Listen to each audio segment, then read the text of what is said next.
आप सभी का मेरे YouTube चैनल में स्वागत है। आज हम 7 अगस्त 2020 की वर्कशीट नंबर 29 जो कि कक्षा 6 से 8 तक के विद्यार्थियों के लिए बनाई गई है वो डिस्कस करेंगे। यहाँ पे नीचे दो चित्र दिए गए हैं।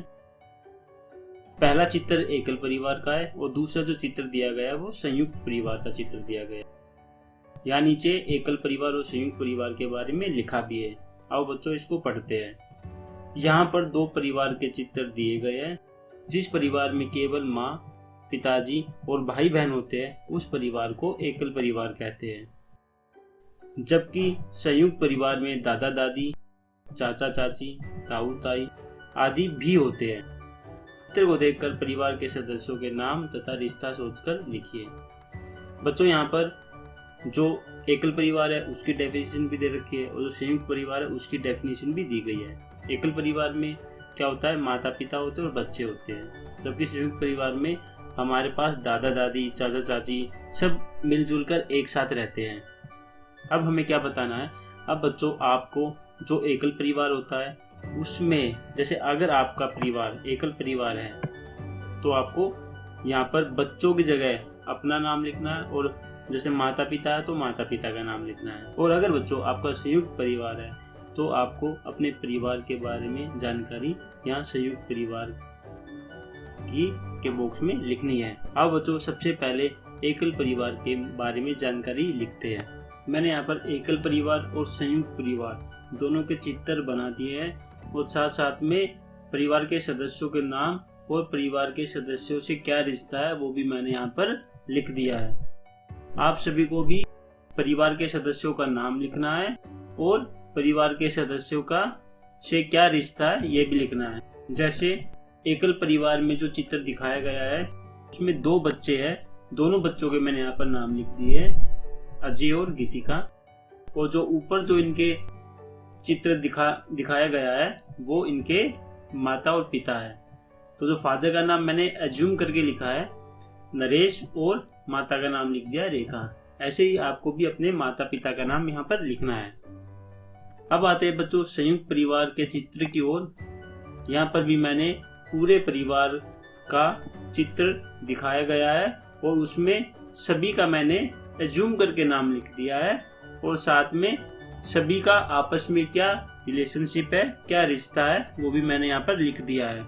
आओ बच्चों अब इसको समझते हैं। आप सभी को भी ऐसे ही अपना नाम लिखना है और अपने परिवार के सदस्यों से क्या आपका रिलेशन है वो आपको यहाँ पर लिखना है।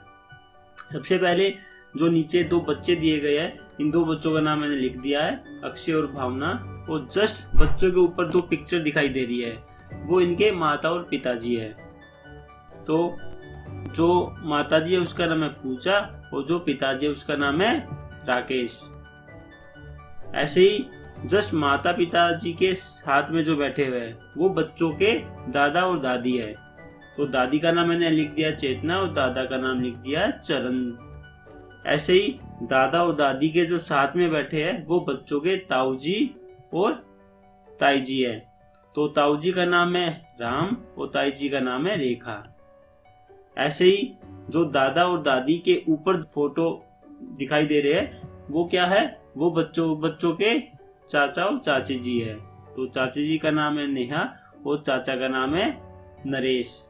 बच्चों बिल्कुल ऐसे ही आपको भी अपने परिवार के सदस्यों के नाम लिखने हैं और उनसे आपका क्या रिश्ता है वो भी आपको ऐसे ही मेंशन करना है।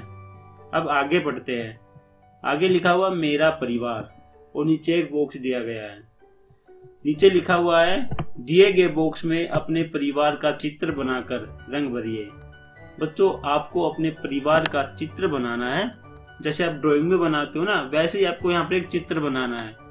उनका नाम लिखना है और उनसे आपका क्या रिश्ता है वो भी आपको यहाँ पर लिखना है। आगे लिखा हुआ परिवार में अधिक सदस्य हो तो क्या क्या लाभ होते हैं लिखिए। सबसे पहले हम मेरा परिवार का एक चित्र बनाते हैं।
परिवार में अधिक सदस्य हो तो बहुत से लाभ मिलते हैं। मैंने यहाँ पे कुछ लाभ यहाँ पे लिखे हैं, आप इसको पढ़ते हैं। संयुक्त परिवार में मिलता है प्यार।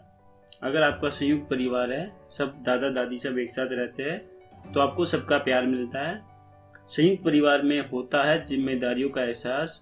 जैसे ही परिवार बड़ा होता है तो सबकी जिम्मेदारियां बटी होती है, तो वहाँ पे जिम्मेदारियों का एहसास होता है। ऐसे ही संयुक्त परिवार में मिलती है आर्थिक मदद। जैसे हमारा परिवार बड़ा होता है, संयुक्त परिवार में सब एक साथ रहते हैं, चाचा चाची, अंकल आंटी सब एक साथ रहते हैं, तो वहाँ पर आर्थिक मदद एक दूसरे को मिल जाती है। बुजुर्गों का मिलता है अनुभव। संयुक्त परिवार में सब बुजुर्ग और बड़े सब एक साथ रहते हैं, तो वहाँ पर बुजुर्गों का अनुभव कि उन्होंने क्या अनुभव किया, क्या सीखा, तो वो सब हमें प्राप्त होता है। बच्चों को नहीं करना पड़ता अकेलेपन का सामना। संयुक्त परिवार में बच्चे अकेलेपन का सामना नहीं करते, क्योंकि पूरी फैमिली एक साथ रहती है, एक दूसरे से मिलकर रहते हैं। संयुक्त परिवार में सीखते हैं आदर करना। संयुक्त परिवार वाले जो बच्चे होते हैं वो आपस में बड़ों का, बुजुर्गों का आदर करते हैं। तो बच्चों, ये थे परिवार में अधिक सदस्य हो तो ये कुछ लाभ मिलते हैं। अगर ये वीडियो आपको अच्छी लगी हो तो इसको लाइक कीजिएगा, शेयर कीजिएगा और सब्सक्राइब कीजिएगा। Thank you.